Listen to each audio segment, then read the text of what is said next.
más, qué bonito. ¡Qué bonito es lo bonito! Aquí yo quiero escuchar un grito fuerte de toda la gente. ¡Arriba Hidalgo!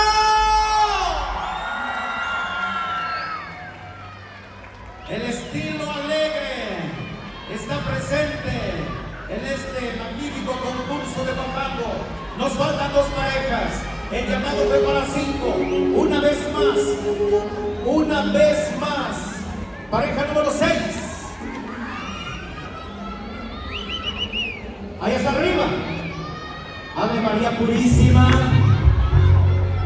Aquí necesitamos indicación del jurado calificador, porque al parecer la pareja no está lista todavía y tenemos parejas en el escenario. Avanzamos y que se integren sigue todos en la organización.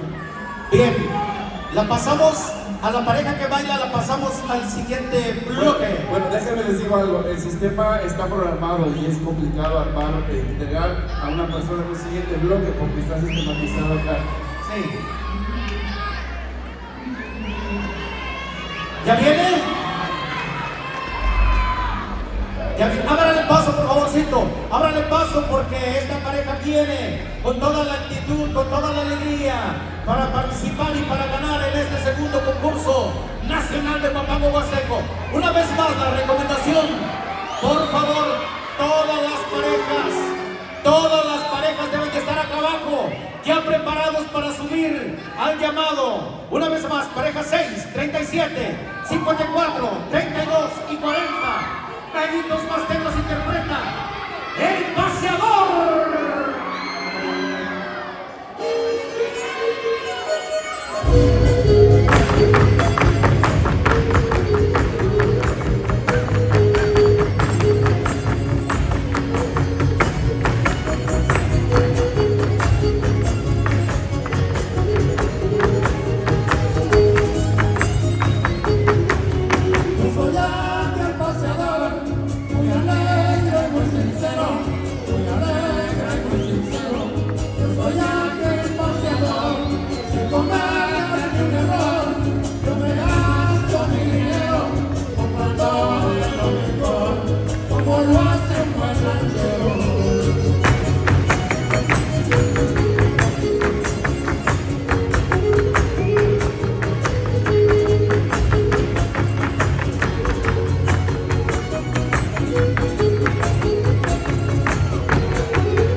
Para este bloque que se despide en la pantalla que tenemos aquí enfrente, están proyectados los números de los bloques siguientes para que se